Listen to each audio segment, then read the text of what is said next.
إن الحمد لله نحمده ونستعينه ونستغفره ونعوذ بالله من شرور أنفسنا ومن سيئات أعمالنا من يهدي الله فلا مضل له ومن يضلل فلا هادي له وأشهد أن لا إله إلا الله وحده لا شريك له وأشهد أن محمدا عبده ورسوله وبعد أعوذ بالله من الشيطان الرجيم بسم الله الرحمن الرحيم یا ایہا الذین آمنوا اتقوا اللہ حق تقاته ولا تموتن الا وانتم مسلمون وقال یا ایہا الناس اتقوا ربکم الذی خلقکم من نفس واحدہ وخلق منها زوجها وبث منهما رجالا كثيرا ونساء واتقوا الله الذي تساءلون به والأرحام إن الله كان عليكم رقيبا وقال یا ایہا الذین آمنوا وقولوا قولا سدیدا یصلح لکم اعمالکم ویغفر لکم ذنوبکم ومن یطع اللہ ورسولہ فقد فاز فوزا عظیما وقال یا ایہا الذین آمنوا آمنوا باللہ ورسولہ والکتاب الذی نزل علی رسولہ والکتاب الذی انزل من قبل ومن يكفر بالله وملائكته وكتبه ورسوله واليوم الآخر فقد ضل ضلالا بعيدا وبعد وقال النبي صلى الله عليه وسلم فإن خير الحديث كتاب الله وخير الهدي هدي محمد صلى الله عليه وسلم وشر الأمور محدثاتها وكل محدثة بدعة وكل بدعة ضلالة وكل ضلالة في النار وبعد ربي اشرح لي صدري ويسر لي أمري واحلل عقدة من لساني يفقهوا قولي اما بعد تمام تعریفیں اللہ رب العزت کے لیے ہیں جو تمام جہانوں کا پالنے والا ہے، اور درود و سلام ہو ہمارے پیارے نبی محمد رسول اللہ صلی اللہ علیہ وسلم پر۔ انشاءاللہ تعالی آج کا جو ہمارا عنوان ہے وہ ہے اللہ کے رسول صلی اللہ علیہ وسلم کے حقوق۔ جیسے آپ نے اس سے پہلے سنا ہوگا والدین کے حقوق، بھائی بہنوں کے حقوق، بیوی بچوں کے حقوق، اولاد کے حقوق، ویسے ہی یہاں پر حقوق کے لحاظ سے اگر ہم دیکھیں تو سب سے پہلا جو حق انسان کے اوپر عائد ہوتا ہے وہ ہے محمد رسول اللہ صلی اللہ علیہ وسلم پر۔ تو انشاءاللہ آج کے اس درس میں ہم جانیں گے کہ اللہ کے رسول صلی اللہ علیہ وسلم کے ہمارے اوپر کیا حق ہے۔ اللہ تعالیٰ نے ہر ایک کے اوپر کچھ نہ کچھ حق عائد کیے ہیں ایک دوسرے پر۔ جیسے ہمارے اوپر اللہ کے بھی حق ہے کہ ہم اس کے ساتھ کسی کو شریک نہ ٹھہرائیں، اس کے علاوہ کسی سے مدد طلب نہ کرے، ایسے اور بھی بہت سارے حقوق شریعت اسلامیہ میں بتائے گئے۔ ویسے ہی اللہ نے خود اپنے اوپر خود سے کچھ حقوق عائد کیے بندوں کے، مطلب اللہ پہ بھی بندوں کے حق ہے۔ یہ اللہ کا رحم ہے کہ اس نے ایسے حق اس کے اوپر رکھے ہیں کہ بندہ اگر اس کے ساتھ شرک نہ کرے تو وہ اس کو عذاب نہ دے، یہ اس کا حق ہے، اور یہ حق اللہ تعالیٰ نے خود طے کیا ہے، اس کو ڈیسائیڈ کیا ہے۔ تو یہ اللہ تعالیٰ کا بڑا جو ہے رحم و کرم ہے ہمارے اوپر کہ اللہ سبحانہ و تعالیٰ نے اس حقوق کے ذریعے ہمیں جو ہے پابند کیا ہے کہ ہم اس پر عمل کریں۔ تو آج انشاءاللہ تعالیٰ ہم دیکھیں گے محمد رسول اللہ صلی اللہ علیہ وسلم کے حقوق۔ تو یہاں پر سب سے پہلا حق جو ہمارے نبی یعنی محمد صلی اللہ علیہ وسلم کا ہے ہمارے اوپر، وہ یہ ہے کہ ہم اللہ کے رسول صلی اللہ علیہ وسلم پر ایمان لائے۔ یہ انتہائی لازم ہے اور انتہائی ضروری ہے۔ جیسے اللہ تعالیٰ نے قرآن مجید میں فرمایا سورہ النساء آیت نمبر 136 کہ اے ایمان والو، اللہ تعالیٰ پر اور اس کے رسولوں پر اور اس کی کتاب پر جو اس نے اپنے رسولوں پر نازل فرمائی ہے، اور ان کتابوں پر جو اس سے پہلے ان پر نازل فرمائی، اور اس پر تم ایمان لاؤ۔ جو شخص اللہ تعالیٰ اور اس کے فرشتوں سے اور اس کی کتابوں سے اور اس کے رسولوں سے اور قیامت کے دن سے کفر کرے یعنی انکار کرے، وہ تو بہت بڑی دور کی گمراہی میں جا پڑا۔ تو یہاں پر ہمارے اوپر یہ فرض عائد کیا گیا ہے کہ ہم اللہ کے رسول صلی اللہ علیہ وسلم پر ایمان لائے، اور ان سے پہلے جو رسول تھے ہم ان پر بھی ایمان لائے۔ تو نبی کا سب سے پہلا حق کیا ہے کہ ہم ان کے اوپر ایمان لے آئے۔ ایمان کسے کہتے ہیں؟ ایمان کہتے ہیں تصدیق کو۔ علماء نے اس کے اوپر بہت کچھ لکھا ہے۔ کہ ایک انسان تصدیق کرے دل سے، اس کو سچا مانے، اس کو قبول کرے، اسے ایمان کہتے ہیں، جو آمنہ سے بنا ہے۔ ویسے ہی امام ابن تیمیہ رحمۃ اللہ علیہ فرماتے ہیں کہ علماء کا اس بات پہ اتفاق ہے کہ ایمان 3 چیزوں کا نام۔ پہلا قول اللسان، اعتقاد بالجنان، عمل بالجوارح۔ مطلب ایمان یہ 3 کو ملا کر بنتا ہے۔ وہ کیا ہے؟ ایک، زبان سے کہے کہ ہم اللہ کے رسول صلی اللہ علیہ وسلم پر ایمان لائیں، جس بارے میں بھی ہم کہتے ہیں، جیسے ہم ایمان کی شہادت دیتے اس طرح سے کہ جو کلمہ ہم نے پڑھا تو اس کے بعد ہم کہتے ہیں کہ آمنت باللہ وملائکتہ وکتبہ ورسولہ والیوم الآخر والقدر خیری وشری۔ تو ایمان یہ 6 چیزوں کا نام ہے۔ اس میں اور بہت ساری بنیادی چیزیں ہیں، جیسے حدیث میں آتا ہے اللہ کے رسول نے فرمایا ایمان کی 70 سے کچھ زائد شاخیں ہیں، اس میں سے یہ 6 اہم ہیں، مین ہیں۔ اس کے اندر پھر اس کی سب کیٹیگریز ہم اس کو کہیں گے، اس کے اندر اور آتے ہیں، لیکن یہ 6 بنیاد ہیں۔ اس میں سے اللہ پر ایمان، اور اس کے بعد جو ہے اس کے فرشتوں پر، اس کی کتابوں پر، اور اس کے رسولوں پر، قیامت کے دن پر اور تقدیر پر۔ تو اس میں ایک بات جو ہم دیکھ رہے ہیں آج وہ ہے اللہ کے رسول صلی اللہ علیہ وسلم پر ایمان، یعنی رسولوں پر ایمان کے تعلق سے۔ تو ایمانیات کے اندر 3 جز ہے جو امام ابن تیمیہ رحمۃ اللہ علیہ فرماتے ہیں کہ زبان سے اقرار کرنا، کہ وربلی آپ کو بولنا پڑے گا، جو ہم پڑھتے ہیں آمنت باللہ وملائکتہ وکتبہ، اور اس کو آپ کو کیا کرنا ہے، پھر اس پر جو ہے دل سے تصدیق کرنا ہے، اور تیسرا ہے عمل کے ذریعے دکھانا ہے۔ مطلب صرف زبان سے کہہ دیا اور آپ اللہ کے رسول صلی اللہ علیہ وسلم کسی بات کو نہیں مانتے ہیں، آپ کا ایمان جو ہے اس میں نقص ہے، وہ کامل نہیں ہے، مکمل نہیں ہے۔ کوئی شخص، کچھ لوگ بولتے ہیں نا کہ اسلام زور زبردستی سے پھیلائے، تلوار کے زور سے پھیلائے، تو ان کے لیے تو بہت بڑی دلیل ہے کہ ایمان مکمل ہی نہیں تو ہوتا ہے اگر جب تک دل سے تصدیق نہ کی جائے۔ اگر کسی کے گردن پہ آپ تلوار رکھ دیں گے اور اس کو کہیں گے کلمہ پڑھ لے، تو یہ تو جھوٹ ہوا نا۔ اسلام چاہتا ہی نہیں کوئی ایسا مسلمان بنے، کیونکہ شرط ہے اس کا اسلام ہی مکمل نہیں، ایمان ہی مکمل نہیں، کہ جب تک وہ زبان سے کہنے کے بعد دل سے ایکسیپٹ نہ کرے۔ تو الحمدللہ پوری دنیا میں جو اسلام پھیلا وہ دل سے قبول کیا گیا، نہ کہ تلوار کی زور پر۔ تو یہ ایک بہت بڑی دلیل ہے ان لوگوں کے لیے۔ تو زبان سے اقرار کیا جائے کہ ہم ایمان لائے، پھر دل سے تصدیق کی جائے، دل سے قبول کیا جائے، اور اس کے بعد جو ہے اس پر عمل بھی کیا جائے، تو ایمان مکمل ہوتا ہے۔ یہ 3 شرطیں ہیں۔ تو امام ابن تیمیہ رحمۃ اللہ علیہ فرماتے ہیں اس پر، مطلب تمام صحیح العقیدہ لوگوں کا اس پر اتفاق ہے کہ ایمان 3 چیزوں کا نام ہے: قول اللسان، اعتقاد بالجنان، عمل بالجوارح۔ اعضاء جوارح ہمارے اس کی جو ہے گواہی دے، ہم عمل کر کے بتائے تو ہی ہمارا ایمان مکمل ہے۔ چلیے ہم آگے بڑھتے ہیں۔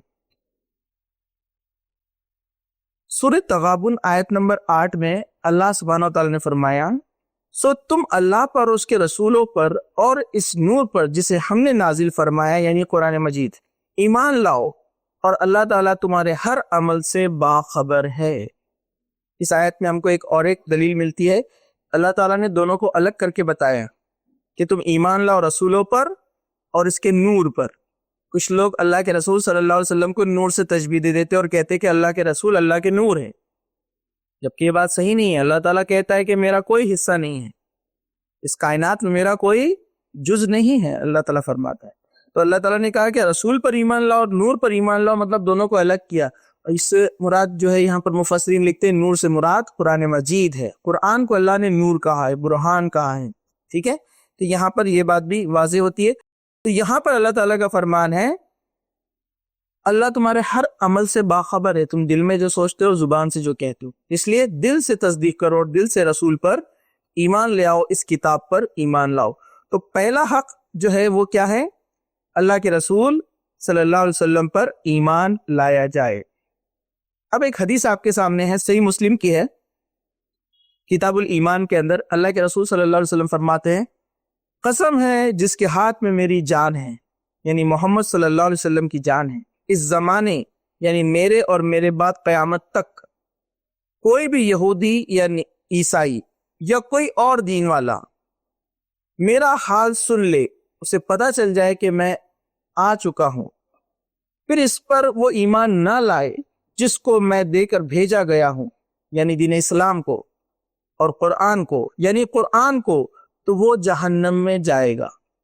کوئی شخص اگر یہ دعویٰ کرے کہ میں بہت نیک ہوں، میں بہت اچھے کام کرتا ہوں، میں قرآن کی باتوں کو بھی مانتا ہوں، پرانے نبیوں کی باتوں کو مانتا ہوں، لیکن وہ محمد صلی اللہ علیہ وسلم کی شریعت پر ایمان نہیں لایا ہے، اللہ کے رسول پر ایمان نہیں لایا ہے، تو وہ جنت میں داخل نہیں ہو سکتا، چاہے وہ دنیا کا کتنا ہی نیک انسان ہو، اس نے اپنا پورا مال و دولت اللہ کی راہ میں لگا دیا ہو، پھر بھی وہ جنت میں داخل نہیں ہو سکتا اگر وہ محمد صلی اللہ علیہ وسلم پر ایمان نہ لائے۔ تو یہ حق ہے اللہ کے رسول کا کہ ان پر ایمان لایا جائے، ورنہ آپ کا ایمان ہی قبول نہیں کیا جائے گا۔ چلیے ہم آگے بڑھتے ہیں۔ وہ اعمال جس کو نواقض الایمان بالرسول کہتے ہیں کہ رسول اللہ صلی اللہ علیہ وسلم پر ایمان کو توڑنے والی چیزیں، ایسے عمل جس سے ایک انسان کا ایمان اللہ کے رسول سے ٹوٹ جاتا ہے، اس سے وہ باہر چلا جاتا ہے، وہ یہ ہے کہ نمبر ایک آپ صلی اللہ علیہ وسلم کی شخصیت پر طعن کرنا، آپ صلی اللہ علیہ وسلم کی کوئی بھی شخصیت یا کوئی بھی آپ کی صفت یا کوئی بھی آپ کے احکامات کے اوپر کیا کرنا، طعن کرنا، طعنہ دینا، ایسا کیوں کر دیا، اس کی کیا ضرورت تھی۔ کچھ لوگ بے لگام اپنی زبان کو دوڑاتے ہیں اور یہ نہیں جانتے کہ وہ اپنے آخرت میں اپنے اعمال کو برباد کر رہے ہیں۔ کتابیں بڑی بڑی لکھ دیتے اور اس میں کہہ دیتے ہیں اللہ کے رسول صلی اللہ علیہ وسلم نے ایسا نہیں کرنا چاہیے تھا، ان کو ایسا کرنے کی کیا ضرورت تھی، جبکہ قرآن مجید کے واضح الفاظ ہے۔ اللہ تعالیٰ قرآن میں فرماتا ہے وَمَا يَنْتِقُ عَنِ الْهَوَىٰ إِنْ هُوَ إِلَّا وَحْيٌ يُوحَىٰ، کہ محمد صلی اللہ علیہ وسلم کوئی بھی بات اپنے دل سے نہیں بولتے ہیں، یہ وہی بولتے ہیں جو اوپر سے نازل ہوتا ہے۔ ایک صحابی اللہ کے رسول صلی اللہ علیہ وسلم کی تمام باتوں کو لکھا کرتے تھے، حدیثیں اس زمانے سے لکھی جا رہی ہے۔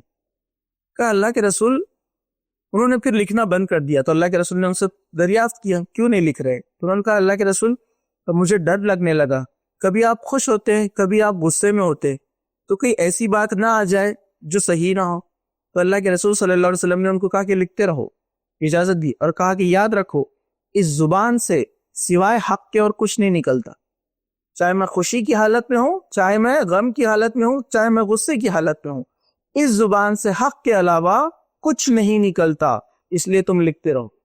اس زمانے سے حدیثیں لکھی جا رہی ہیں، ٹھیک ہے۔ دوسرا ہے آپ صلی اللہ علیہ وسلم کی شریعت میں طعن کرنا۔ ایک تو آپ کی شخصیت میں طعن کرنا کہ آپ نے ایسا کیا، آپ نے ویسا کیا، ویسے آپ کی شریعت میں طعن کرنا کہ آپ نے احکامات ایسے نازل کیے، جیسے اس زمانے میں بھی ایسے گمراہ لوگ اور ایسے فتنے اس زمانے میں بھی آئے، جب مال غنیمت جو تھا جمع کیا ہوا، اللہ کے رسول صلی اللہ علیہ وسلم نے جو ہے زیادہ حصہ انصار مہاجرین کو دیا، یعنی مکہ والوں کو، اور انصار کو کم دیا۔ تو انصار میں سے ایک آدمی کھڑا ہوا اور وہ کہنے لگا کہ اے اللہ کے رسول، اللہ سے ڈریے۔ وہ نعوذ باللہ اللہ کے رسول صلی اللہ علیہ وسلم کو بولنے لگا، اللہ کا ڈر دکھانے لگا۔ اللہ کے رسول صلی اللہ علیہ وسلم فرمایا کہ مجھ سے زیادہ ڈرنے والا کون ہے؟ اللہ کے رسول نے فرمایا مجھ سے زیادہ اللہ سے ڈرنے والا اور کون ہے؟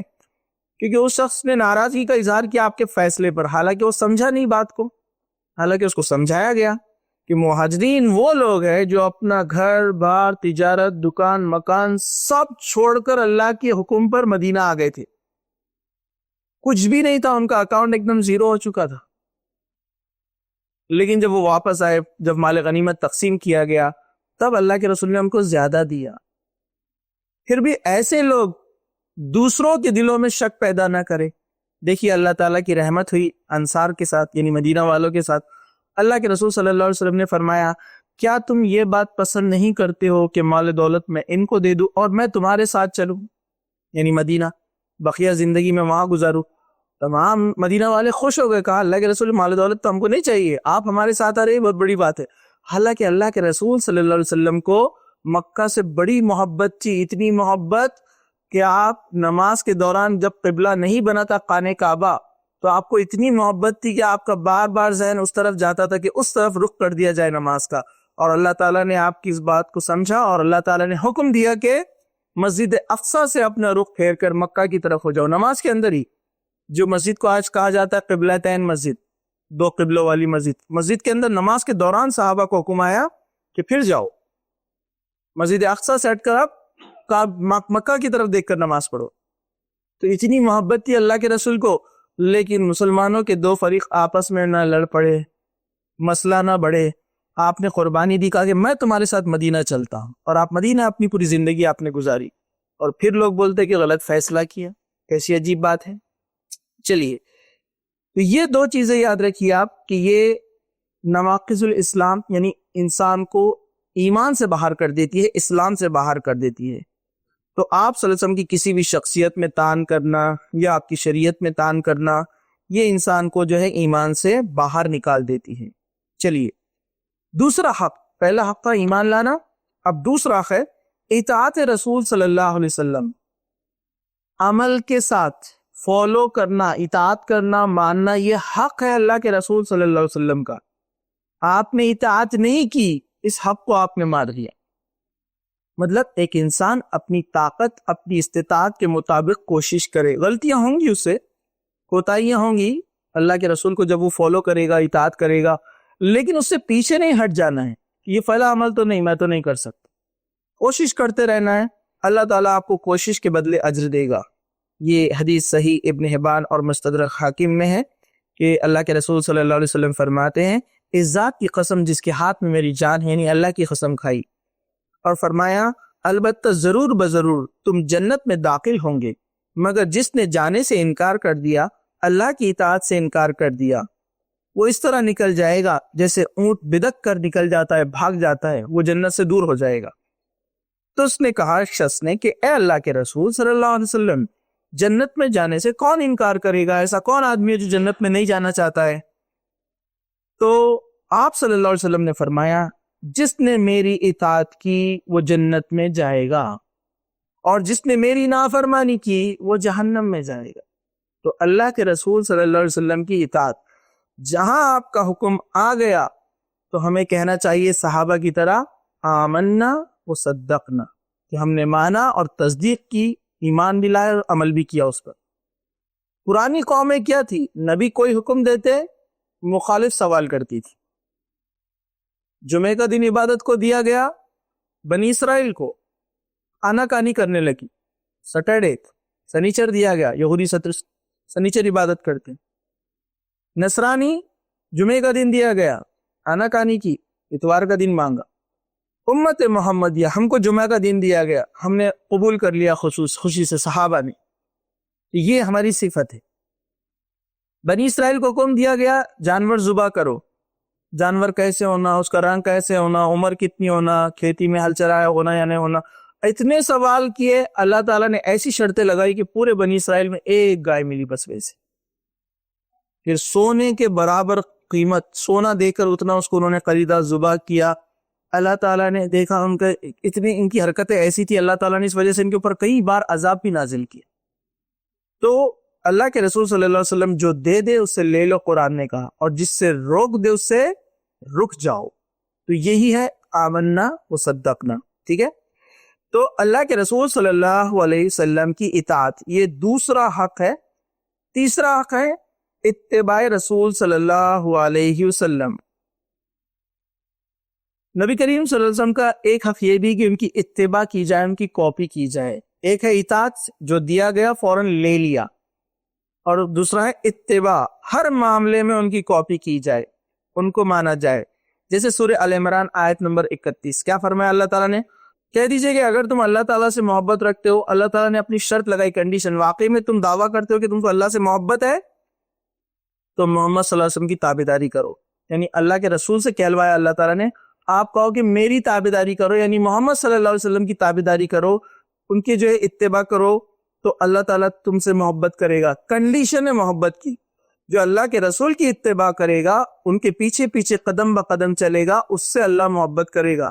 جو روگردانی کرے گا، اپنی مرضی سے زندگی گزارنے کی کوشش کرے گا، اللہ کے رسول کے علاوہ اس کا کوئی اور آئیڈیل ہے، فلم اسٹارز ہے، اسپورٹس پلیئر ہے، دنیا کے سیلیبریٹیز ہے، کامیاب بزنس مین اس کے آئیڈیل ہیں، وہ ان کے جیسے بتائے ہوئے ان کی کتابیں پڑھ کر ان کے پیچھے پیچھے چل رہا ہے، تو یہ شخص سے اللہ محبت نہیں کرتا۔ اللہ نے شرط لگائی، جو اللہ کے رسول کے پیچھے پیچھے چلے گا اللہ تعالیٰ اس سے محبت کرے گا، صرف محبت ہی نہیں کرے گا بلکہ اللہ تعالیٰ اس کے گناہوں کو معاف فرما دے گا، اس کی غلطیوں کو کوتاہیوں کو معاف کر دے گا۔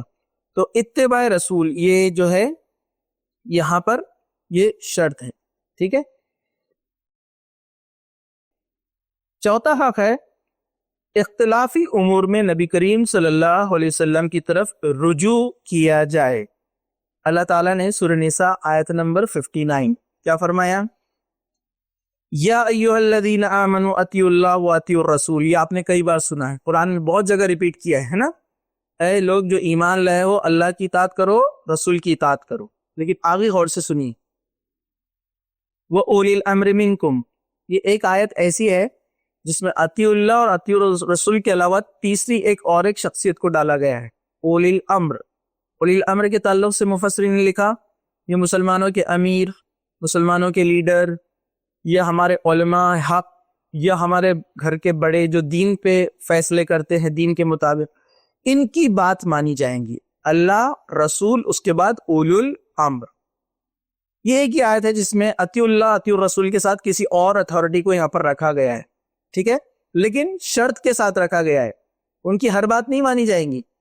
اللہ اور رسول کے بعد جو تیسری شخصیت ہے اس کی ہر بات نہیں مانی جائیں گی، کیونکہ جب تیسری شخصیت آتی ہے تو کیا ہوتا ہے پتہ ہے آپ کو؟ اللہ تعالیٰ نے فرمایا فَإِن تَنَازَعْتُمْ فِي شَيْءٍ، لیکن جب یہ ان میں اختلاف ہو، ان میں اختلاف مطلب اللہ کی بات تو حق ہے، رسول کی بات حق ہے، لیکن جو اولو الامر ہے، مسلمانوں کے لیڈر، امیر، علماء، تو علماء ایک نہیں رہیں گے نا، 2 3 4 5 10 15 اور سب کی اپنی اپنی رائے رہیں گی۔ تو ان میں جب تم اختلاف پاؤ آپس میں، دیکھو کہ ایک کچھ کہہ رہا ہے دوسرا کچھ کہہ رہا ہے، تو آگے اللہ تعالیٰ نے اس کا سلوشن بھی بتا دیا اسی آیت میں، فَرَدُّوهُ إِلَى اللَّهِ وَرَسُولِهِ، تو تم کیا کرو، ان کو چھوڑ دو، سب کو واپس اللہ اور اس کے رسول کے پاس آ جاؤ، یا پھر ان میں سے جس کی بات سب سے زیادہ قرآن اور حدیث کے قریب ہے اس کی بات مانی جائیں گی، اسی کو کہتے ہیں فَرَدُّوا إِلَى اللَّهِ وَرَسُولِهِ، ٹھیک ہے۔ تو آپ دیکھیں گے سب سے زیادہ قوی، اسٹرانگ پروف، ایویڈنس، دلائل کس کے پاس ہے؟ جو قرآن سے اور حدیث سے، بس ان اولو الامر کی بات مانی جائیں گی جو اللہ اور اس کے رسول کی باتوں سے میچ ہوتے ہیں، بقیہ کو چھوڑ دیا جائے گا۔ فَرَدُّوا إِلَى اللَّهِ وَرَسُولِهِ إِن كُنتُمْ تُؤْمِنُونَ بِاللَّهِ وَالْيَوْمِ الْآخِرِ ذَلِكَ خَيْرٌ وَأَحْسَنُ تَأْوِيلًا، اور فرمایا کہ اگر تم اللہ پر اور آخرت کے دن پر ایمان رکھتے ہو تو تم ایسا کرو گے اور یہی انجام کے اعتبار سے بہتر ہے۔ تو یہ حق ہے نبی کریم صلی اللہ علیہ وسلم کا کہ جب آپس میں اختلاف ہو جائے دو لوگوں میں، دو گروہ میں، دو خاندان میں، دو انڈیویجولز میں، کسی میں بھی، دو قوموں میں، دو ملکوں میں، تو ان کو سب کو لوٹ کر آنا ہے اللہ کے رسول صلی اللہ علیہ وسلم کی بتائی ہوئی باتوں پر۔ تو یہ لوگ ایمان رکھنے والے ہیں آخرت پر اور جو ہے رسولوں پر، ٹھیک ہے۔ تو یہ ایک حق ہے اللہ کے رسول صلی اللہ علیہ وسلم کا کہ ہر بات، ہر فیصلے کی طرف آپ کو لوٹ کر آنا ہے اللہ کے رسول صلی اللہ علیہ وسلم کے پاس۔ پانچواں جو حق ہے، پانچواں، رسول کریم صلی اللہ علیہ وسلم کی کسی معاملے میں مخالفت نہ کی جائے، یہ پانچواں حق ہے۔ اللہ تعالیٰ نے قرآن مجید میں فرمایا سورہ نور آیت نمبر 63، کیا فرمایا؟ فَلْيَحْذَرِ الَّذِينَ يُخَالِفُونَ عَنْ أَمْرِهِ أَن تُصِيبَهُمْ فِتْنَةٌ أَوْ يُصِيبَهُمْ عَذَابٌ أَلِيمٌ، سنو جو لوگ حکم رسول اللہ صلی اللہ علیہ وسلم کی مخالفت کرتے ہیں، انہیں ڈرتے رہنا چاہیے کہ کہیں ان پر کوئی زبردست آفت نہ آ پڑے یا انہیں دردناک عذاب نہ پہنچے۔ تو یہاں پر حکم کے ساتھ ساتھ ایک دھمکی اور ایک وارننگ بھی دی گئی ہے اللہ سبحانہ و تعالیٰ کی طرف سے۔ جو اللہ کے رسول کی مخالفت کرتے ہیں ان کو پتہ ہے کہ بات اللہ کے رسول صلی اللہ علیہ وسلم نے فرمائی ہے اور بات حق ہے 100%، پھر بھی وہ مخالفت کرے۔ انسان مخالفت کسی بھی وجہ سے کرتا ہے، نفس نہیں مان رہا ہے، اس کا انا کا مسئلہ ہے، یا اس نے اللہ کے رسول سے زیادہ جو ہے کسی اور کو پرائرٹی دے رکھی ہے، وہ ان کی بات زیادہ مانتا ہے، تو وہ کیا کرتا ہے؟ اللہ کے رسول کی مخالفت کرتا ہے۔ تو ایسے لوگوں کو اللہ تعالیٰ نے فرمایا انہیں ڈرتے رہنا چاہیے کہیں اللہ کا عذاب ان کے اوپر نہ آ جائے۔ تو اللہ تعالیٰ نے وارننگ دی عذاب کی۔ سیدنا عبداللہ بن مسعود رضی اللہ عنہ سے مروی فرماتے ہیں نبی کریم صلی اللہ علیہ وسلم نے سورہ نجم پڑھی اور سجدہ کیا۔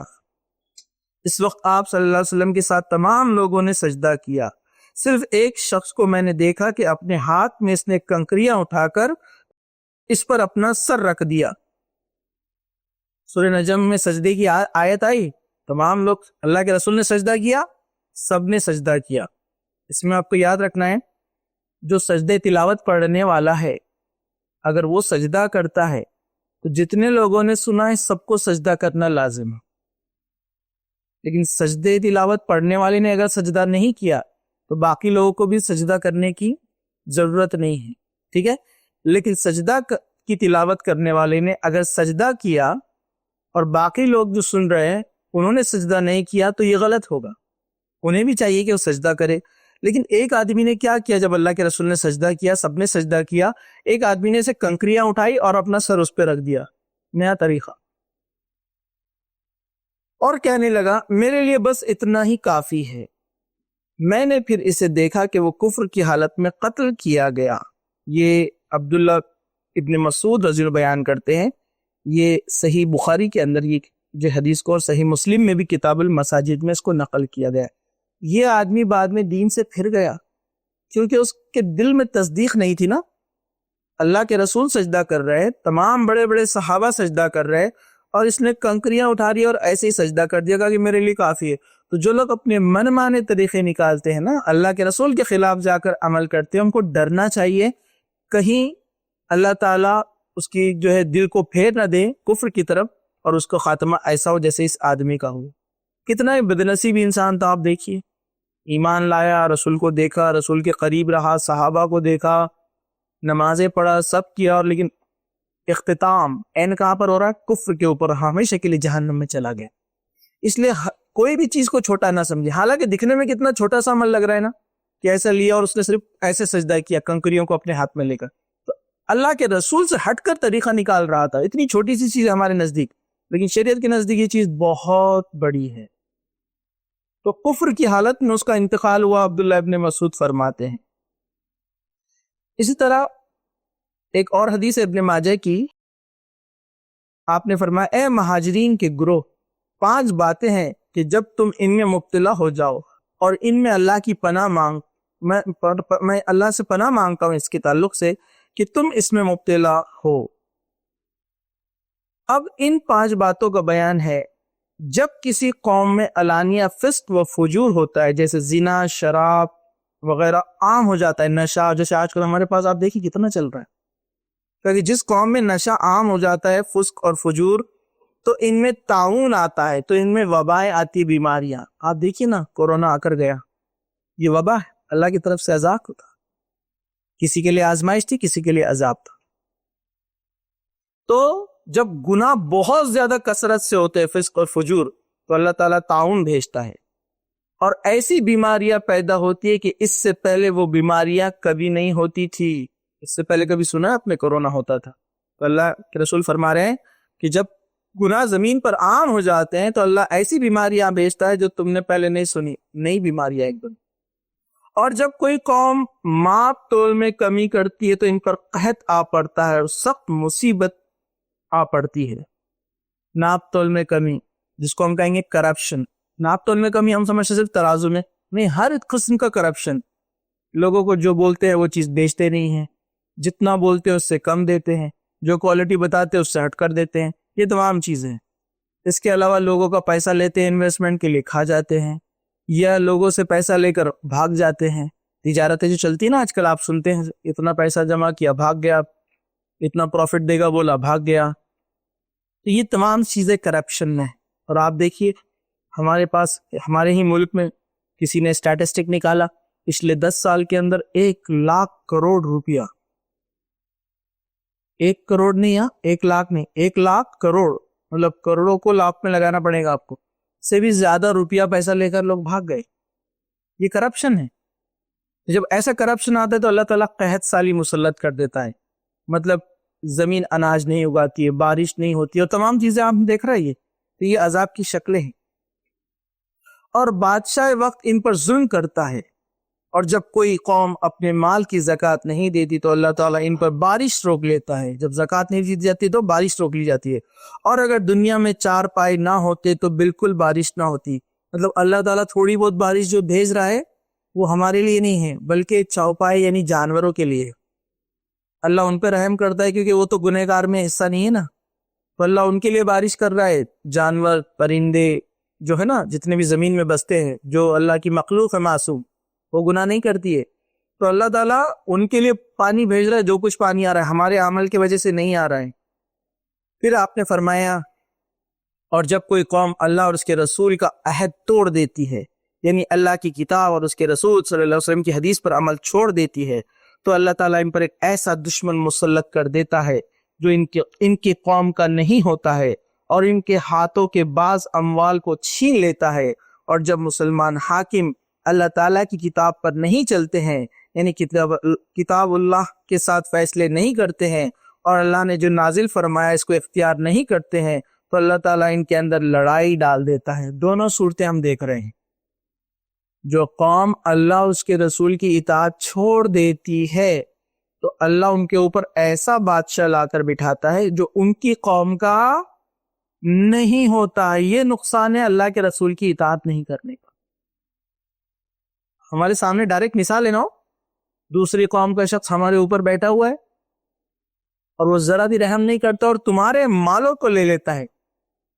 ہماری پراپرٹیاں ضبط ہو رہی ہے، ہمارے مال جا رہے ہیں، ہمارا حلال چیز سب جا رہی ہے نا، نقصانات ہو رہے کہ نہیں؟ یہ کیوں ہو رہا ہے؟ ہم نے اللہ کے رسول کی اطاعت کو چھوڑ دیا، جس کو ہم نے بہت معمولی سمجھا۔ ہم نے سمجھا کہ دنیا میں ہر چیز کی ترقی کر لیں گے تو ہم آگے بڑھ جائیں گے۔ نہیں، آپ جو کچھ کمائیں گے وہ سب جائے گا، وہ بادشاہ ظلم سے سب لیتا جائے گا جو کچھ آپ کمائیں گے، کیونکہ آپ نے اللہ اور اس کے رسول کی اطاعت نہیں کی۔ تو اللہ تعالیٰ فرماتا ہے جب اللہ اور اس کے رسول کی اطاعت کو چھوڑ دیا جاتا ہے، اللہ ایسا جو شخص ان کے اوپر مسلط کرتا ہے جو ان کی قوم کا نہیں ہوتا ہے، اور ان کے مال کو ہڑپتا رہتا ہے۔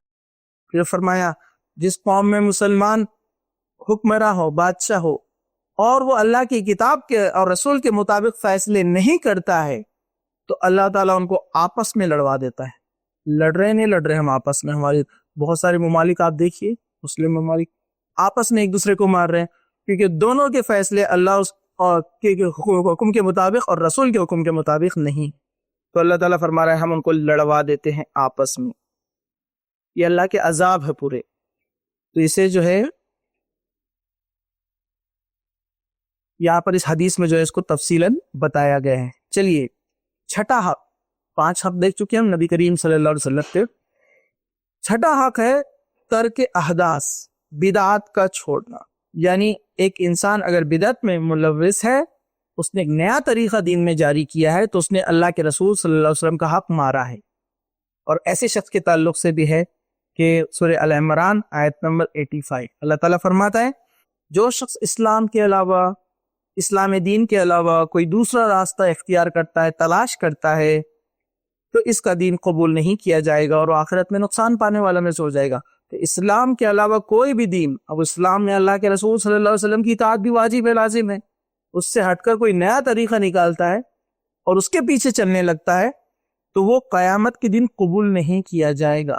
ابھی ہم جانتے ہیں ہمارے آس پاس میں بھی ایک فتنہ چل رہا ہے، ایک فلاں شخص اپنے آپ کو مہدی ہونے کا اور عیسیٰ علیہ السلام ہونے کا دعویٰ کر رہا ہے، لوگ اس کے پیچھے چل رہے ہیں، اور دکھنے میں وہ لوگ کیسے ہیں؟ بڑے پابند ہیں، داڑیاں ہیں، ٹخنے کے نیچے کپڑا نہیں لٹکاتے ہیں، نمازیں سختی سے پڑھتے ہیں، نمازیں بہترین ہیں ان کی۔ یہی معاملہ خارجیوں کا تھا اس زمانے میں، اللہ کے رسول کے زمانے میں۔ خارجی، اللہ کے رسول نے فرمایا ہماری قوم میں سے کچھ لوگ ایسے باہر نکلیں گے جیسے تیر کمان سے باہر نکلتا ہے۔ صرف ان کی وجہ کیا ہوں گی؟ ان کے عقیدے خراب ہوں گے، اللہ اس کے رسول کے خلاف یہ لوگ چلیں گے اور اپنی نیکیوں کو بہت اچھا سمجھنے لگیں گے۔ آپ نے صحابہ سے فرمایا ان کی نمازوں کے سامنے تمہاری نمازیں پھیکی رہیں گی، ایک دم تم کو ایسا معمولی لگیں گی اپنی نمازیں۔ صحابہ سے فرما رہے اللہ کے رسول جو کہ تہجد گزار تھے، تہجد بھی نہیں چھٹتی تھی صحابہ کی، تو اللہ کے رسول نے فرمایا تم اپنی عبادتوں کو ان کے سامنے معمولی سمجھو گے، وہ اتنی عبادت کریں گے لیکن وہ اسلام سے ایسے باہر نکلیں گے جیسے تیر کمان سے باہر نکلتا ہے، یعنی ان کی کوئی چیز قبول نہیں کی جائیں گی، چاہے وہ کتنی ہی محنت کر لے اور کتنی ہی عبادت کر لے، وہ دین اسلام سے ایسے باہر نکلیں گے جیسے تیر کمان سے باہر نکلتا ہے۔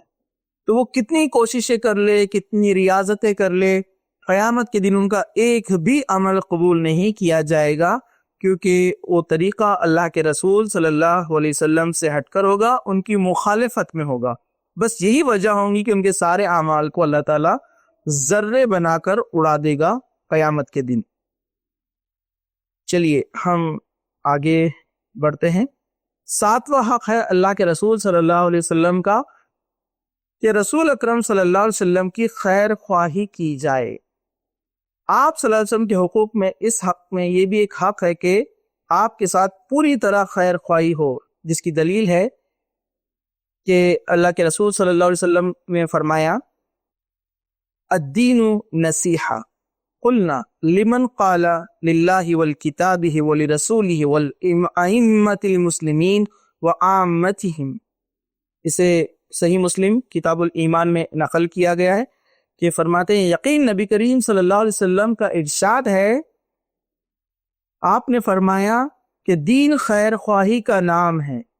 ہم نے کہا کس کے لیے خیر خواہی؟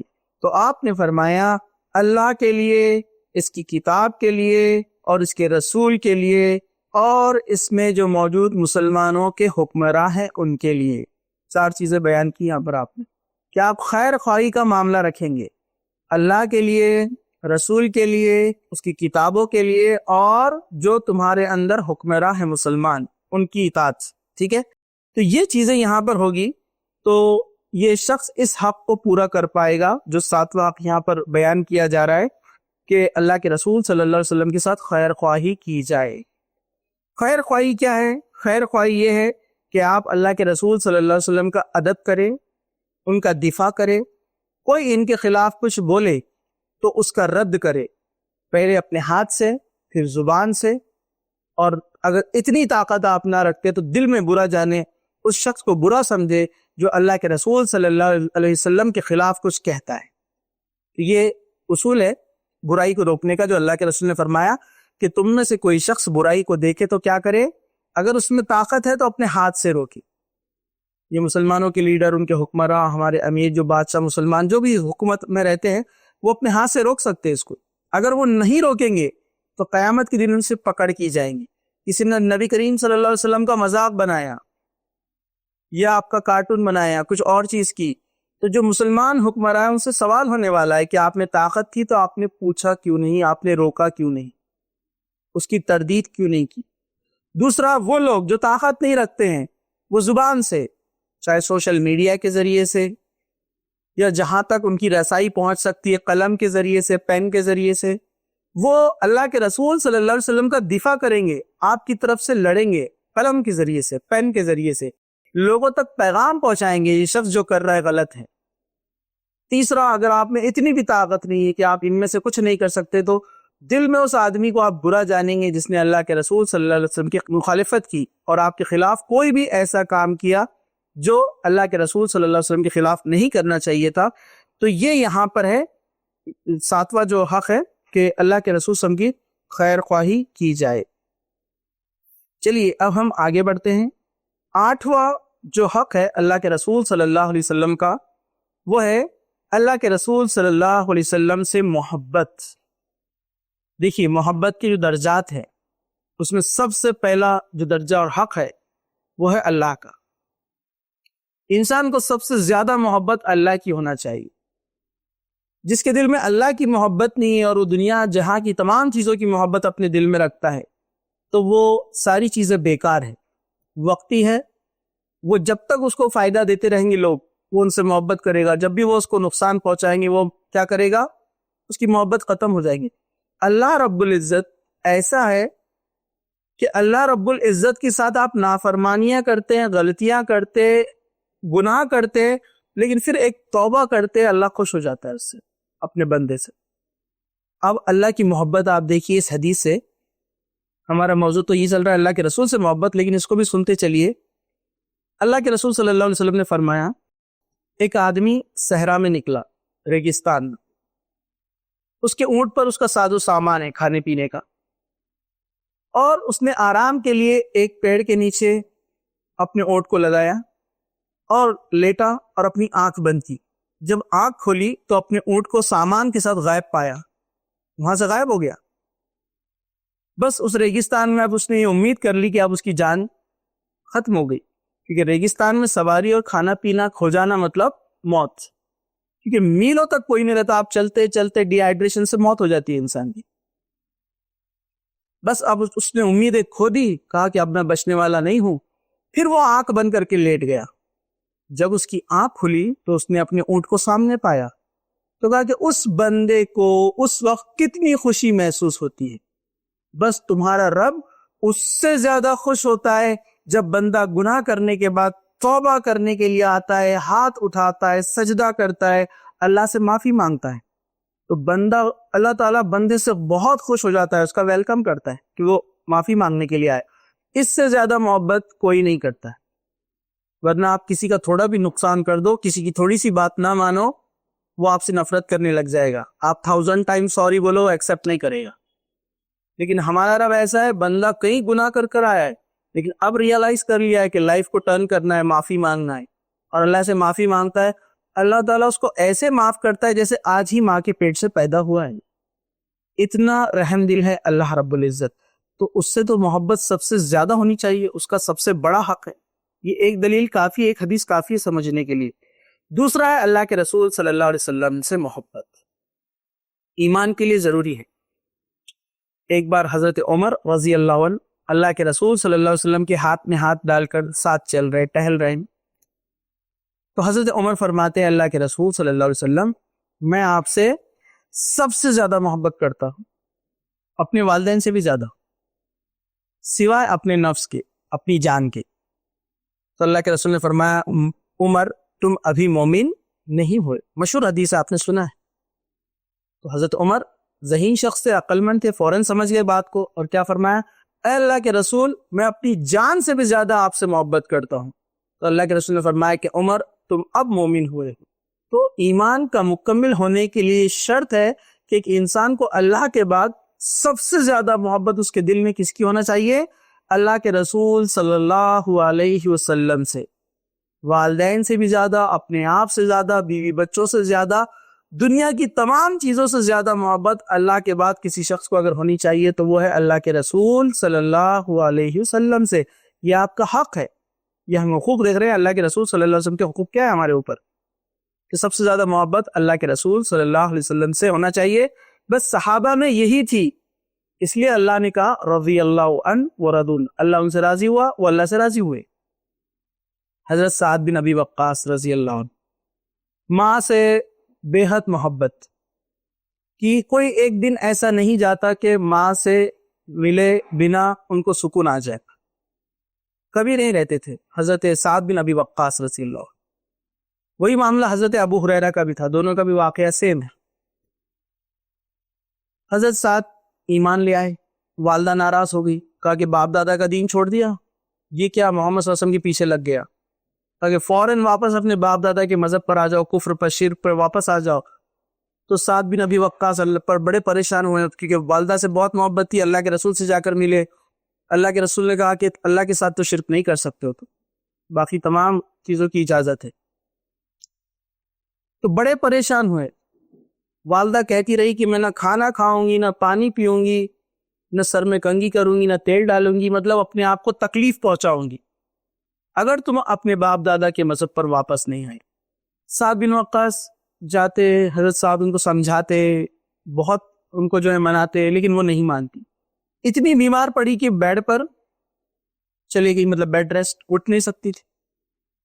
تب ایک کوئی شخص حضرت سعد کو ملا کہ کیسے شخص ہو، تمہاری والدہ کا حال کیسا ہے اور تم ان کی بات نہیں مانتے ہو؟ تو ان کو بڑا افسوس ہوا، پھر وہ اپنی والدہ کے پاس گئے اور کہا کہ اے میری پیاری والدہ، اگر اللہ تعالیٰ آپ کو ایسی 100 زندگیاں دے دے، 100 لائفز ایسے ہی، اور آپ اس کو ایسے ہی کر کر کے ہر بار ختم کر لو، تب بھی میں اللہ کے ساتھ شرک نہیں کر سکتا۔ اللہ کے رسول کا ساتھ نہیں چھوڑ سکتا. میں آپ سے بہت محبت کرتا ہوں لیکن یہ بات میں آپ کی نہیں مان سکتا. تو والدہ کو بھی سمجھ میں آ گیا کہ بیٹا اپنے عقیدے پر بڑا مضبوط ہے. تو پھر انہوں نے کھانا پینا بھی شروع کر دیا. پھر حضرت سعد نے اللہ کے رسول سے دعا کی کہ اللہ کے رسول سے کہا کہ دعا کیجیے کہ میری والدہ ایمان لا لے. تو ان کی والدہ بعد میں ایمان لا لی ان کے اخلاق دیکھ کر. حضرت ابو ہریرہ کے ساتھ بھی ایسا ہی ہوا. تو یہ معاملہ دیکھیے کہ اپنے والدین سب سے زیادہ محبت اللہ کے رسول سے کرتے تھے. اس کا مطلب یہ نہیں کہ وہ اپنے عزیز اور اقارب والدین بیوی بچوں کو دھتکارتے تھے، ان کے ساتھ اچھا برتاؤ نہیں، یہ مطلب نہیں ہے. ان کے حق دیتے ہوئے حق میں سب سے اوپر رکھتے تھے وہ اللہ کے رسول صلی اللہ علیہ وسلم کو، اس کے بعد تمام لوگوں. تو یہ 8واں حق ہے کہ اللہ کے رسول صلی اللہ علیہ وسلم سے محبت کی جائے، اور محبت نے اللہ کے بعد آپ کا نمبر ہو اور اس کے بعد تمام لوگوں کے نمبر ہو، پرائیورٹی کے آرڈر میں. 9واں حق ہے اللہ کے رسول صلی اللہ علیہ وسلم کا کہ اللہ کے رسول صلی اللہ علیہ وسلم کی عزت اور تعظیم کی جائے، ریسپیکٹ. کیونکہ اللہ کے رسول صلی اللہ علیہ وسلم انسان تو ہے لیکن انسانوں میں آپ سب سے افضل ہے، اللہ کے سب سے قریب بندے ہیں، اللہ کے سب سے محبوب بندے ہیں. اس لیے عام انسانوں سے ہم جیسے ملتے جلتے بات کرتے ہیں اور ان کا نام لیتے ہیں، اللہ کے رسول صلی اللہ علیہ وسلم کے ساتھ ویسا معاملہ نہیں کر سکتے. سورہ فتح آیت نمبر 9 اللہ تعالیٰ فرماتا ہے لِتُؤْمِنُوا بِاللَّهِ وَرَسُولِهِ وَتُعَزِّرُوهُ وَتُوَقِّرُوهُ وَتُسَبِّحُوهُ بُكْرَةً وَأَصِيلًا، تاکہ اللہ اور اس کے رسول پر تم ایمان لے آؤ اور رسول صلی اللہ علیہ وسلم کی مدد کرو اور ان کا ادب کرو اور تکریم کرو، اور تم اس اللہ کی صبح اور شام تسبیح بیان کرو. اللہ نے اپنے احکام اپنی اطاعت کے اندر بیچ میں یہاں پر اس کو شامل کیا ہے. کیا کہا اللہ تعالیٰ نے؟ اللہ اور اس کے رسول کی مدد کرو، یعنی دین کی مدد کرو. آخر میں کیا فرمایا؟ صبح شام اللہ کی تسبیح بیان کرو، اور بیچ میں بیان کیا کہ اللہ کے رسول کا ادب اور تکریم کرو. تو اللہ کے رسول کا ادب، اللہ کے رسول صلی اللہ علیہ وسلم کا ادب کیا جائے. ادب میں یہ بھی شامل ہے کہ جب بھی اللہ کے رسول صلی اللہ علیہ وسلم کا نام آئے تو کم از کم آپ یہ چھوٹا درود پڑھے صلی اللہ علیہ وسلم. محفل میں بیٹھے ہو بار بار نام آ رہا ہے تو ایک بار بھی علماء نے کہا کہہ دیے تو کافی ہو جائے گا، لیکن ایک محفل میں کم از کم ایک بار تو بھی انسان کہے. ٹھیک ہے، تو یہ درود پڑھا جائے، کیونکہ اس کے لیے اور ایک حدیث ہے کہ جو اللہ کے رسول صلی اللہ علیہ وسلم کا نام آئے اور کوئی درود نہ بھیجے تو اس پر اللہ کے رسول نے لعنت کی، اس کو وعید اس کے تعلق سے بیان کی گئی ہے. ٹھیک ہے، تو اللہ کے رسول صلی اللہ علیہ وسلم کی عزت اور آپ کی جو ہے تکریم کی جائے. سورہ حجرات آیت نمبر 3 اللہ تعالیٰ فرماتا ہے جو لوگ رسول اللہ صلی اللہ علیہ وسلم کے سامنے اپنی آواز کو پست رکھتے ہیں یہی وہ لوگ ہیں جن کے دلوں کو اللہ تعالیٰ نے امتحان میں تقوی میں جانچ لیا ہے، ان کے لیے مغفرت ہے اور بڑا اجر ہے. ہجرت کے دن اللہ کے رسول صلی اللہ علیہ وسلم سیدنا ابو بکر صدیق رضی اللہ یہ دونوں مدینہ میں اکٹھا داخل ہو رہے تھے. انصار کے بیشتر افراد نے رسول اکرم صلی اللہ علیہ وسلم کو دیکھا نہیں تھا، معاف کیجیے، کہ کچھ آنکھیں سیدنا ابو بکر صدیق کو دیکھ رہی تھی. اللہ کے رسول صلی اللہ علیہ وسلم ہجرت کر کے جب مکہ سے مدینہ آئے تو بہت سارے مدینہ والے ایسے تھے جو اللہ کے رسول کو پہچانتے نہیں تھے. تو کچھ لوگ سمجھ رہے تھے حضرت ابو بکر صدیق اللہ کے رسول ہے، اور کچھ لوگ سمجھ رہے تھے کہ اللہ کے رسول صلی اللہ علیہ وسلم جو ہے جس کو وہ پہچان رہے تھے صحیح، تو کنفیوز تھے اس میں. سیدنا ابو بکر رضی اللہ عنہ یہ کیفیت دیکھ کر پریشان ہو گئے. اللہ کے رسول صلی اللہ علیہ وسلم کی تعظیم کا تقاضا تو یہ ہے کہ آج تمام تر نگاہیں مرکز محمد صلی اللہ علیہ وسلم کی طرف ہو. چنانچہ یہ سوچ کر اپنے سر سے چادر اتار لی اور رسول اکرم صلی اللہ علیہ وسلم پر سایہ کر دیا، جس سے لوگوں کو یہ سمجھ آ گیا کہ اللہ کے رسول صلی اللہ علیہ وسلم یہ ہے اور یہ حضرت ابو بکر ہے. دیکھیے اللہ کے رسول صلی اللہ علیہ وسلم کا ریسپیکٹ کا کتنا خیال کہ لوگ کنفیوژن میں حضرت ابو بکر صدیق کو دیکھ رہے ہیں. دکھنے میں دونوں خوبصورت ہے، قریش قبیلے سے ہیں، نظریں کنفیوز ہے، تو حضرت ابو بکر صدیق نے دل میں گوارا نہیں کیا کہ لوگ مجھے دیکھیں. اللہ کے رسول کا ریسپیکٹ، ان کی تعظیم یہ ہے کہ لوگوں کی نگاہیں ان کی طرف ہو. آپ نے اپنا سر سے کپڑا نکالا اور اللہ کے رسول کے اوپر سایہ کر دیا تاکہ پتہ چل جائے کہ یہ شخصیت کون ہے، ایک غلام کی حیثیت رکھتی ہے، اور یہ شخصیت محمد صلی اللہ علیہ وسلم ہے.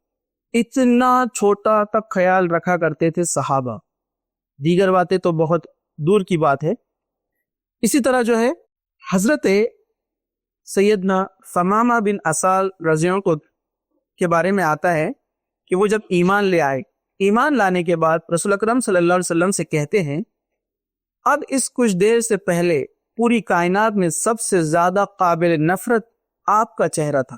جب وہ کفر میں تھے اللہ کے رسول سے نفرت کرتے تھے، جب ایمان لائے تو کہنے لگے اور اب سب سے زیادہ قابل محبت آپ کا چہرہ بن چکا ہے۔ اب سے تھوڑی دیر پہلے اس پوری کائنات میں سب سے زیادہ میں منحوس اور ناقابل نفرت یا قابل نفرت آپ کا دین سمجھتا تھا، اب سب سے زیادہ محبوب آپ کا دین ہو گیا۔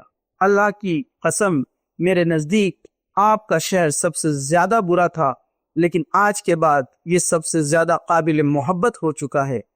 آپ صلی اللہ علیہ وسلم کا شہر جو ہے مدینہ منورہ میرے دل میں محبت کر چکا ہے۔ یہ حضرت ثمامہ فرما رہے ہیں۔ یہ کچھ واقعات میں آپ کے سامنے بیان کر رہا ہوں، اسے اور بھی یہ صحابہ کی مثالیں دیکھ رہیں گے آپ، اتنی مثالیں آپ پڑھتے جائیں گے ختم نہیں ہوئی۔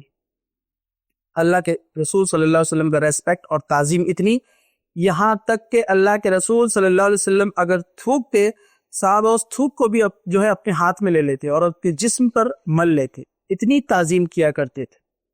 لیکن کوئی شخص کے ساتھ آپ ایسا نہیں کر سکتے، اگر آپ نے ایسا کیا تو آپ نے اللہ کے رسول کا حق جو تھا اس سے کسی اور کو اس کے برابر کر دیا۔ یہ آپ دوسروں کے ساتھ نہیں کر سکتے، اللہ کے رسول صلی اللہ علیہ وسلم کے لیے عمل خاص تھا۔ تو صحابہ اتنی محبت، اتنی تعظیم اور اتنا ریسپیکٹ کرتے تھے کہ آپ کے اوپر ایک آنچ آنے نہیں دیتے تھے۔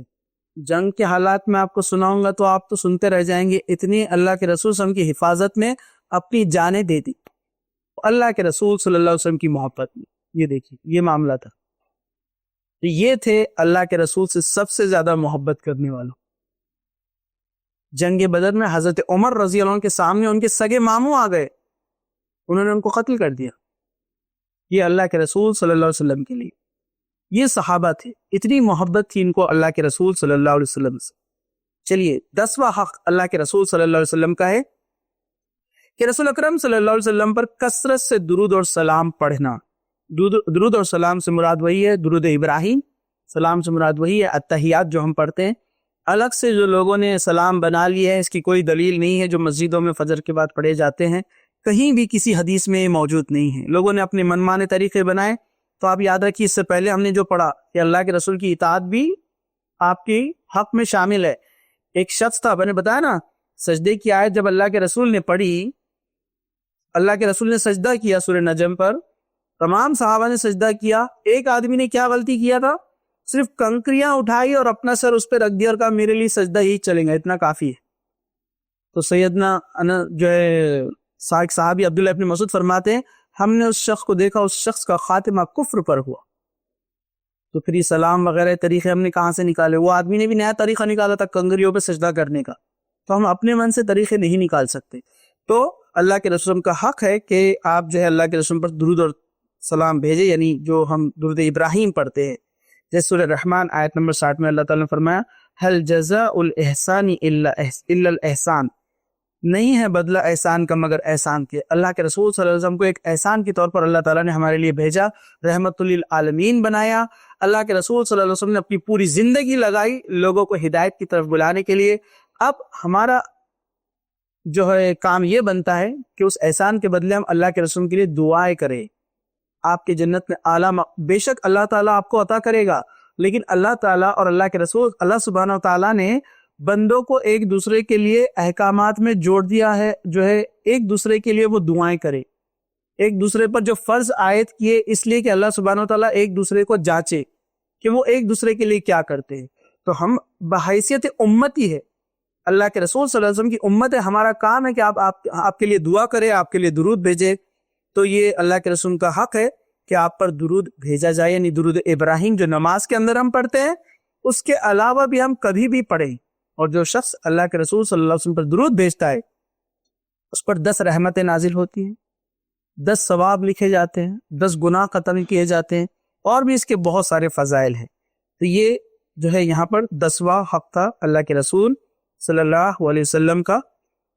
یہ جو موضوع ہے طویل ہے لیکن میں نے مختصر سے اس کو بیان کیا۔ تو جملہ 10 حقوق ہم نے یہاں پر دیکھے جو اللہ کے رسول صلی اللہ علیہ وسلم کے ہیں، ایک مسلمان پر، ایک ایمان والے پر۔ اللہ تعالیٰ سے دعا ہے کہ اللہ سبحانہ و تعالیٰ ان حقوق کو پورا کرنے والا ہمیں بنائے۔ اللہ سبحانہ و تعالیٰ جب تک ہمیں زندہ رکھے، دین اسلام پر زندہ رکھے، خاتمہ ایمان پر ہو۔ وآخر دعوانا الحمد للہ رب العالمین۔ سبحان ربک رب العزت عما یصفون وسلام علی المرسلین والحمد للہ رب العالمین۔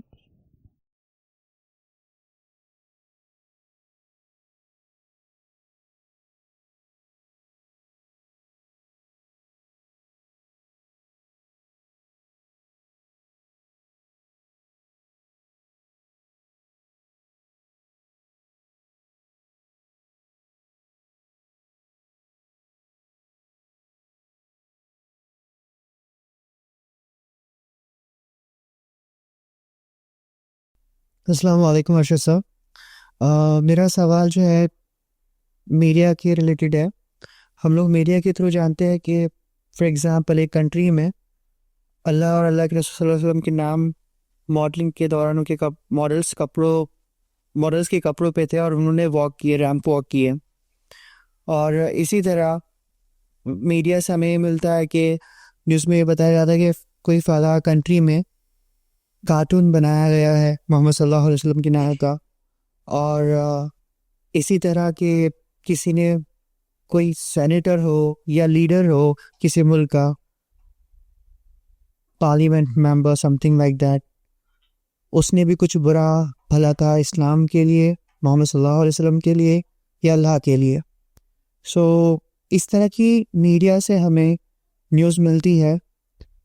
اب بینگ مسلم ہم نے کیا کرنا چاہیے؟ وعلیکم السلام ورحمۃ اللہ وبرکاتہ۔ سوال یہ ہے کہ آج کل جو سوشل میڈیا یا فیشن شوز یا ٹی وی وغیرہ کے ذریعے جو غیر مسلم وہ نفرت پھیلانے والے لوگ جو ہے، اس میں سبھی لوگ نہیں ہیں، اچھے لوگ بھی ہوتے ہیں، جو اینٹی سوشل ایلیمنٹ جن کو کہا جاتا ہے، جو لوگوں میں نفرتیں پھیلانا چاہتے ہیں، لوگوں کو لڑوانا چاہتے ہیں مذہبوں کو آپس میں، وہ لوگ ایسی حرکتیں کرتے ہیں، جیسے نبی کریم صلی اللہ علیہ وسلم کے خلاف کچھ کہہ دیا، آپ کا کارٹون بنا لیا، یا قرآن کی آیتوں کو انہوں نے فیشن شوز میں کپڑوں کے اوپر، ماڈلز کے اوپر جو ہے لکھ دیا۔ تو یہ صرف لوگوں کو کیا کہیں گے، انتشار پھیلانے کے لیے، آپس میں لڑوانے کے لیے، یا انہوں نے اس کو ایک مارکیٹنگ کا ایک جو ہے اسٹریٹجی بھی سمجھ لیا کہ اسلام کے خلاف کچھ بھی بولو جلدی مشہور ہو جاتے ہیں۔ یہ بہت ساری دیگر چیزیں ہیں، تو اس میں ہمارا کیا جو ہے رویہ ہونا چاہیے؟ دیکھیے اللہ کے رسول صلی اللہ علیہ وسلم کے زمانے میں بھی یہ ہوا، کچھ شاعر تھے جو اللہ کے رسول صلی اللہ علیہ وسلم کے خلاف شاعری لکھتے تھے، تو اس زمانے میں شاعری میڈیا تھا، تو اللہ کے رسول صلی اللہ علیہ وسلم کی طرف سے حسان بن ثابت جو کہ ایک شاعر ہے اور بہترین شاعر تھے اس زمانے کے، وہ ہر شاعر کا منہ توڑ جواب دیتے تھے، اس کے شعر کے خلاف وہ دوسرا شعر بناتے تھے اور اس کو جواب مل جاتا تھا اور لوگ بھی مطمئن ہو جاتے تھے۔ اس کے علاوہ کچھ لوگوں کو قتل بھی کیا گیا جنہوں نے حد سے زیادہ تجاوز کیا تھا اللہ کے رسول کے کہنے پر، ٹھیک ہے؟ تو یہ بھی ایک جو ہے اس زمانے میں اس کو اختیار کیا گیا۔ تو آج کے زمانے میں ہم کیا کریں؟ تو آج کے زمانے میں جیسے میں نے کہا نا، برائی کو دیکھو تو پہلے اپنے ہاتھ سے روکو، اور طاقت نہ ہو تو زبان سے روکو، اور طاقت نہ ہو تو دل میں برا جانو۔ تو ظاہر سی بات ہے ہر انسان یہ کام تو نہیں کر سکتا، کیونکہ کبھی کبھار نا اہلی میں وہ غلط قدم بھی اٹھا سکتا ہے، اللہ کے رسول کی محبت کے نام پر وہ الٹا دوسرا فتنہ بھی جو ہے پھیلا سکتا ہے۔ تو مسلمانوں میں بھی وہ مسلمان جو اس کے اہل ہے، صلاحیت رکھتے ہیں بولنے کی، لکھنے کی، یا جس قسم کی بھی اللہ تعالیٰ نے ان کو صلاحیت دی ہے، اس صلاحیت کا صحیح استعمال کر کے اس کو ہم، اور اس طرح نہ ہو کہ اس ایکشن کے بدلے دوسرا کوئی ری ایکشن ہو اور زیادہ لوگوں کو نقصان اٹھانا پڑے، بلکہ وہ اپنے صلاحیت کا استعمال کرتے ہوئے اس چیز کا منہ توڑ جواب دے۔ جیسے آپ نے جو فیشن شو کے بارے میں کہا، میں نے کچھ دن پہلے ایک نیوز میں پڑھا، اس پیپر میں غالباً ٹائپس آف انڈیا میں ہی آیا تھا، کہ آسٹریلیا میں ایک ماڈلنگ کے دوران قرآن کی آیتوں کو ماڈلز کے کپڑوں پہ لیڈیز کے لکھا گیا، بے ادبی کی گئی۔ تو ایک ہیکر تھا آسٹریلین مسلم، اس نے اس فیشن شو سے ریلیٹڈ جتنے بھی اکاؤنٹس سب کو ہیک کر دیا، ان کا سارا منی ٹرانسفر جو ہوتا تھا وہ رک گیا، اس نے سب کو ہینگ کر دیا۔ پھر پتہ چلا تو کوئی اس کو توڑ نہیں پایا، اس کے ہیکنگ سسٹم کو۔ پھر جو فیشن شو آرگنائزرز تھے انہوں نے معافی مانگی سوشل میڈیا پہ آ کر کہ ہم سے غلطی ہوئی, ہم دوبارہ ایسا نہیں کریں گے.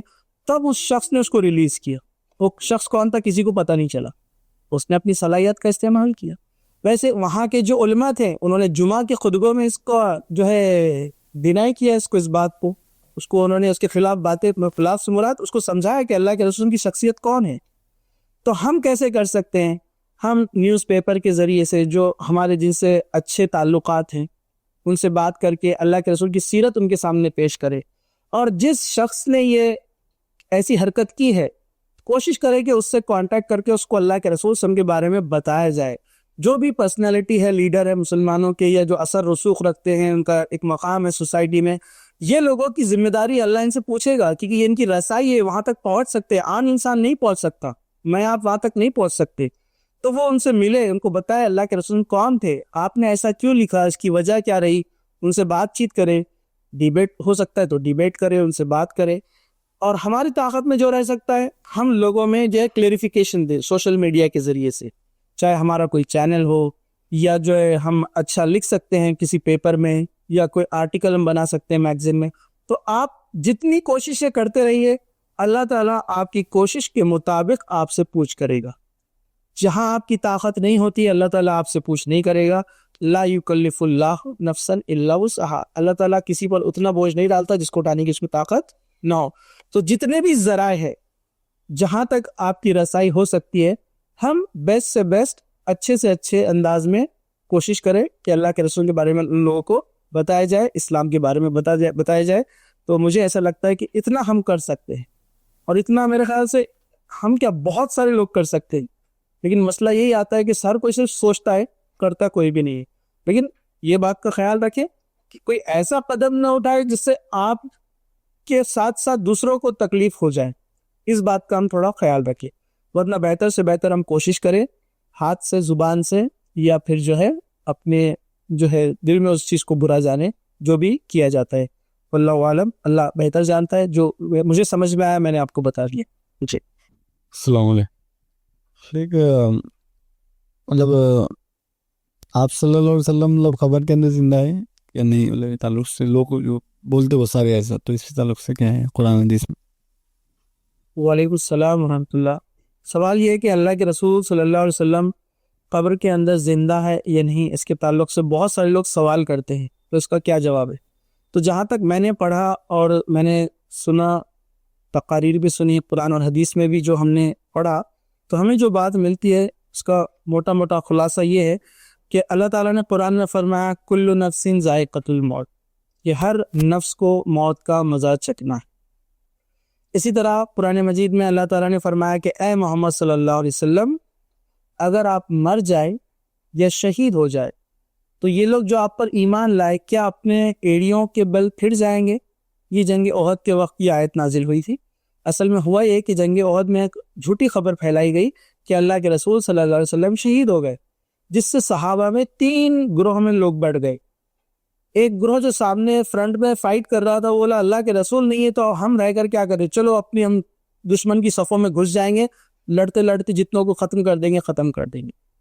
ایک گروہ تھا جو مایوسی کے اندر چلا گیا کہ اللہ کے رسول چلے گئے اب ہمارا کیسے ہوگا, اور ایک گروہ تھا جو تھوڑا پیچھے ہٹ گیا تھا.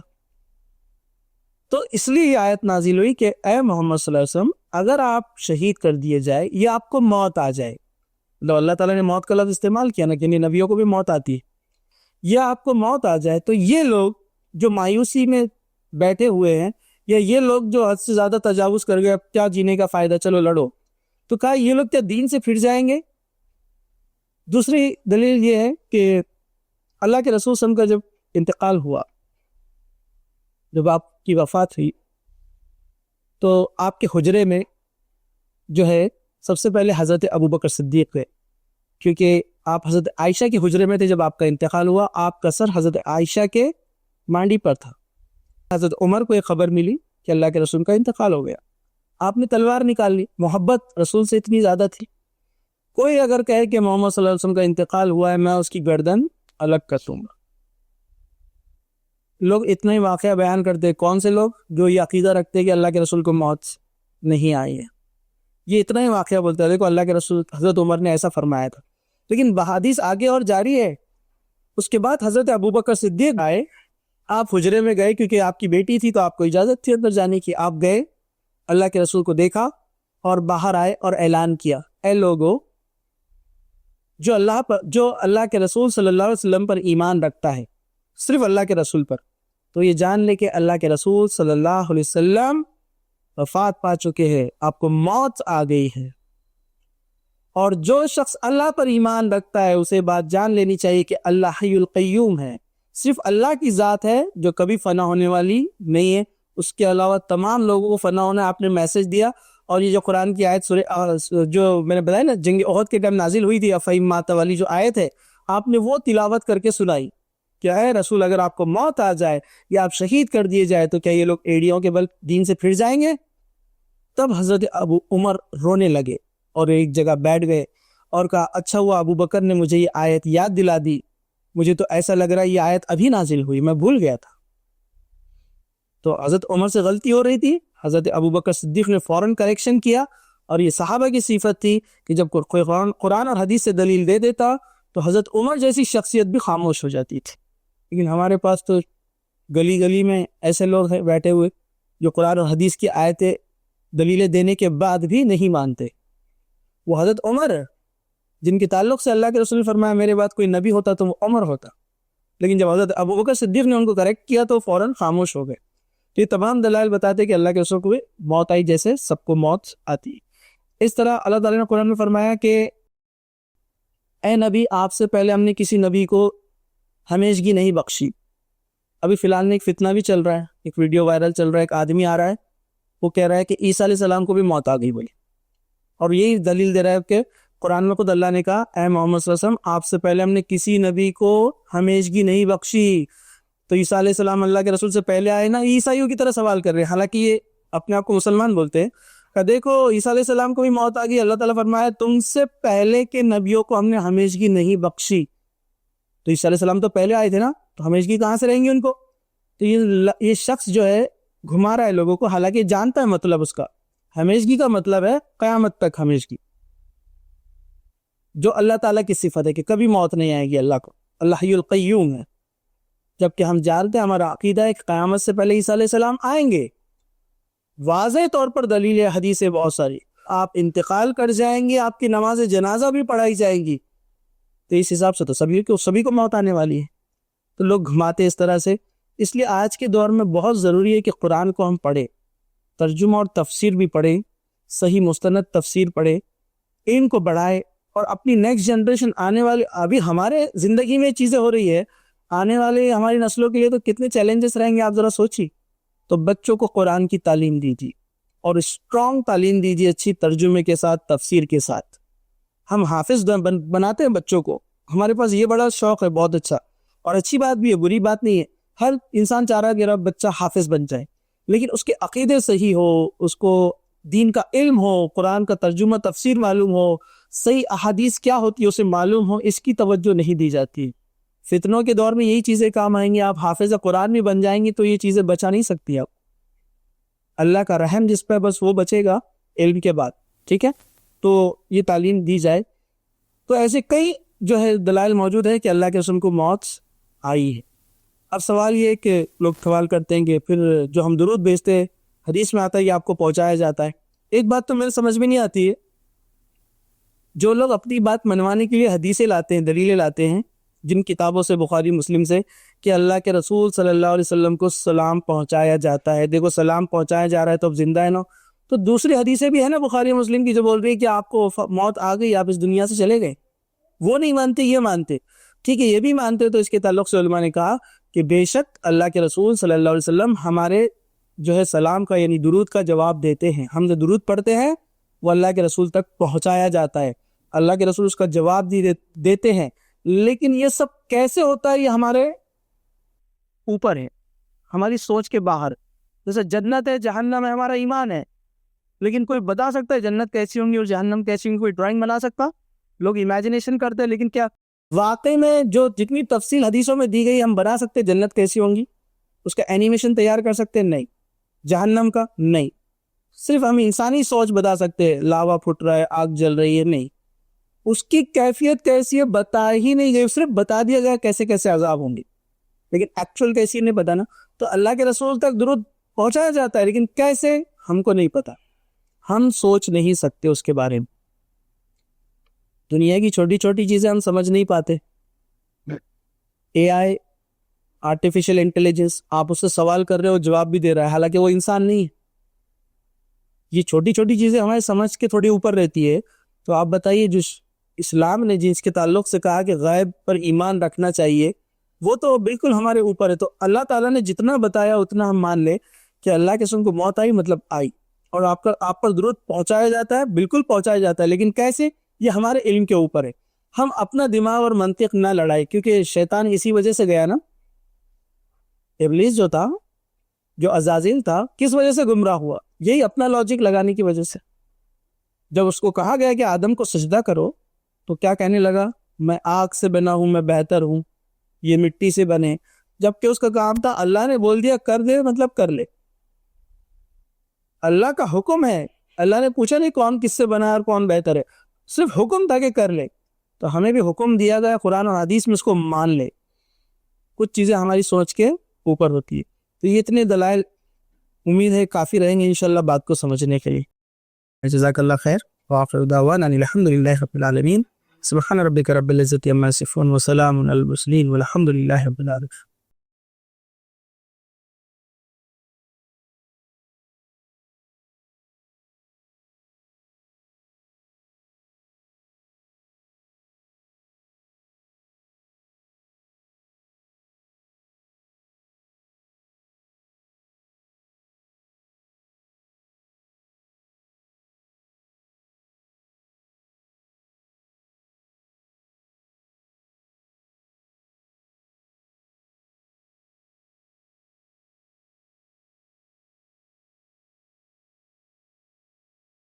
السلام علیکم. آپ بھی ہمارے اس کام میں تعاون کریں اپنی زکات و صدقات کے ذریعے. ڈونیشن ڈیٹیلز کے لیے ڈونیٹ پر کلک کریں. اگر آپ کو ہمارے ویڈیوز پسند آئے ہیں تو اسے شیئر کریں اور ثواب کے حقدار بنیں. روزانہ ہمارے ویڈیوز کو پانے کے لیے ہمارے یوٹیوب چینل کو سبسکرائب کریں اور بیل آئکن دبائیں. ہم سے دیگر سوشل میڈیا پر جڑنے کے لیے ویڈیو میں دیے گئے آئی ڈی کو سرچ کریں. جزاک اللہ.